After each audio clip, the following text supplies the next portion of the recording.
দিব্য রামায়ণ স্বামী অপূর্বানন্দ কিষ্কিন্ধা কাণ্ড পর্ব ৩। বালির বলবিক্রমের পরিচয়। দুন্দুভি বালির হস্তে নিহত হলে ভাতৃবধের প্রতিশোধ নেবার জন্য মায়াবী এক রাত্রে কিষ্কিন্ধা আক্রমণ করে বালিকে যুদ্ধে আহ্বান করল। আমিও ভাতৃস্নেহবশত তার অনুসরণ করলাম। বালি এক মুষ্ঠাঘাতেই মায়াবীকে ভূতলশায়ী করলেন। তাতে মায়াবী ভয় পেয়ে দ্রুতবেগে পালিয়ে গিয়ে তৃণাবৃত ভূগর্ভে প্রবেশ করে। বালি আমাকে বললেন, যতক্ষণ আমি শত্রুবধ করে ফিরে না আসি ততক্ষণ তুমি এখানে অপেক্ষা করো। এই বলে বালি সেই গর্তের মধ্যে প্রবেশ করলেন। আমি 1 বৎসর কাল সেখানে অপেক্ষা করলাম, কিন্তু বালি ফিরে এলেন না। তাছাড়া বিবর থেকে সফেন রক্তস্রোত বের হতে লাগলো। তখন বালির মৃত্যু হয়েছে এই স্থির করে প্রকাণ্ড পাথর দিয়ে ওই বিবর দ্বার বন্ধ করে শোকার্ত চিত্তে তর্পণাদি করে কিষ্কিন্ধায় ফিরে এলাম।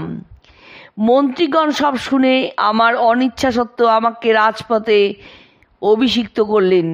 এইভাবে কিছুদিন অতীত হবার পরে বালি দানব বধ করে সহসা একদিন ফিরে এলেন এবং আমি রাজা হয়েছি দেখে ক্রোধে মন্ত্রীদের বন্ধন করে আমাকে তিরস্কার করে বললেন, তুমি ভাতৃদ্রোহী, তোমাকে গুহাদ্বারে অপেক্ষা করতে বলে আমি শত্রুবধ করতে যাই, কিন্তু তুমি আমাকে সেই গুহাতে অবরুদ্ধ অবস্থায় মারবার জন্য প্রকাণ্ড শিলা দ্বারা গহ্বর দ্বার বন্ধ করে সেখানে রাজা হয়েছ।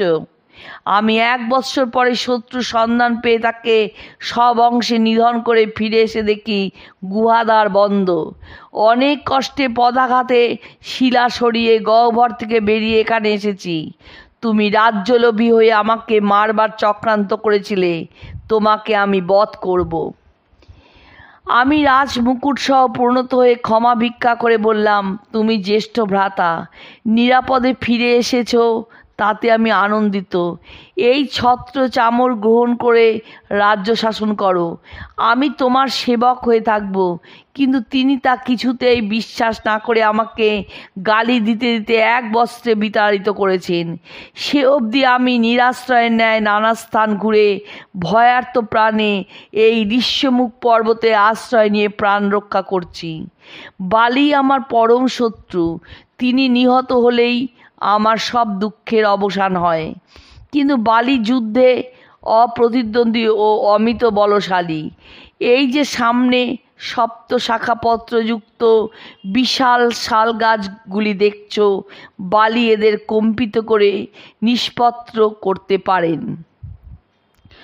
অদূরে বালি কর্তৃক নিহত দুন্দুভির পর্বত প্রমাণ অস্থি পড়ে রয়েছে। বালি প্রতিদিন সূর্যোদয়ের পূর্বে অনায়াসে সপ্ত সমুদ্র পরিভ্রমণ করেন, পর্বত শিখরে গিয়ে শিলা সকল উৎপাটিত করেন এবং মদমত্ত হয়ে সারবান বৃক্ষ ভগ্ন করেন। রাম ও বালির সঙ্গে আমার বিরোধের কারণ ও তার অসাধারণ শৌর্যবীর্যের পরিচয় দিলাম। এহেন দুর্ধর্ষ বালিকে তুমি একা কিভাবে বধ করবে? রামের শক্তি পরীক্ষা। লক্ষ্মণ সহাস্যে বললেন, সখা, তুমি রাঘবের বলবিক্রম কিছুই জানো না, তাই এমন কথা বলছো। কিভাবে তোমার বিশ্বাস উৎপাদন করতে হবে বলো।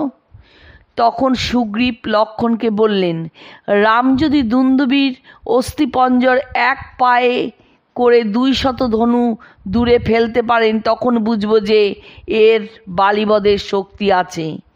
রাম সহাস্যে পায়ের বৃদ্ধাঙ্গুষ্ঠ দিয়ে দুন্দুভির কঙ্কাল 10 যোজন দূরে ফেলে দিলেন। সুগ্রীব তাতে সন্তুষ্ট না হয়ে বললেন, দুন্দুভির দেহ কঙ্কাল এখন শুষ্ক ও হালকা হয়েছে। বালি যখন নিক্ষেপ করেছিলেন তখন তিনি ছিলেন যুদ্ধক্লান্ত, আর দৈত্যের শরীরের ওজনও ছিল বহুগুণ বেশি। অতএব এতে বলের ঠিক ঠিক তুলনা হয় না। রাম, তোমাকে মিত্ররূপে পেয়ে আমি বড় আশ্রয় পেয়েছি। বালির বলবিক্রমের পরিচয় দিয়ে তোমাকে অবমাননা করছি না, তোমাকে ভয়ও দেখাচ্ছি না।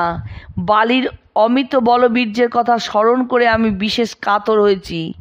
এই যে সামনে সপ্ত শাখাযুক্ত শাল বৃক্ষগুলি দেখা যাচ্ছে, বালি অনেকবার তাদের একে একে মর্দিত করেছে। তুমি এই সপ্তশালের একটিকে ভেদ করে তাতেই তোমার শক্তির পরিচয় পাব। সপ্তশাল ভেদ।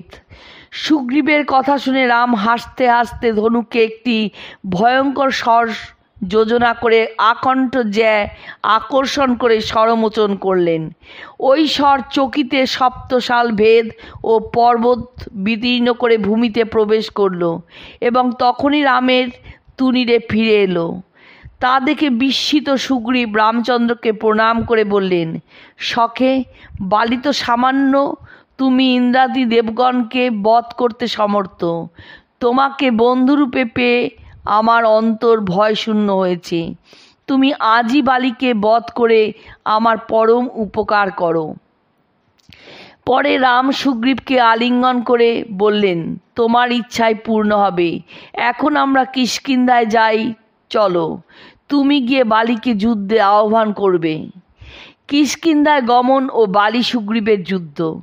সুগ্রীবকে অগ্রবর্তী করে সকলে কিষ্কিন্ধা নগরীর পাশে নিবিড় বনে গাছের আড়ালে লুকিয়ে রইলেন।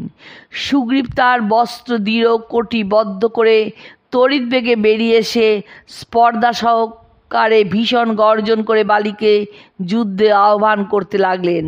বালি ক্রুদ্ধ হয়ে বেরিয়ে এলো। দুই শ্রাতার তুমুল যুদ্ধ আরম্ভ হলো। তাদের আকৃতি আশ্বিনী কুমারদ্বয়ের মতো অভিন্ন দেখে রাম বিস্মিত হলেন এবং কে বালি কে সুগ্রীব তা দূর থেকে বুঝতে না পেরে সুগ্রীব বধ আশঙ্কায় স্বর নিক্ষেপ করলেন না। অনন্তর সুগ্রীব পরাস্ত হয়ে রক্তবমন করতে করতে ঋষ্যমুখ পর্বতের দিকে বেগে পলায়ন করলেন।